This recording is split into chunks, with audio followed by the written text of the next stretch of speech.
gjërat po ndryshojnë, BE-ja po fiton shumë popularitet brenda BE-s për shkaqe të sigurisë, të nevojës për siguri, por nuk bëhet shumë kollaj. Dhe mesazhi duhet jetë shumë i qartë.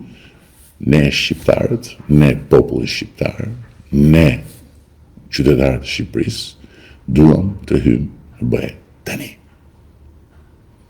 Dhe me këtë mandat, me këtë mesazh, unë dhe ne, qeveria, do të shkojmë dhe do të kemi një argument shumë të fortë më shumë për të nxitur procesin.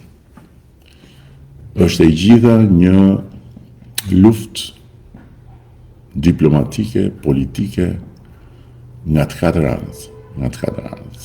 Dhe kush nuk e kupton këtë, nuk kupton asgjë, nga si funksionon bota, si funksionon marrëdhëniet ndërkombëtare për një vend si Shqipëria, se për një vend si Franca apo si Gjermania ka më pak rëndësi. Edhe pse prap ka rëndësi se kush është në krye. Për një vend si Shqipëria apo për vende të tjera si ne, patjetër që kjo është themelore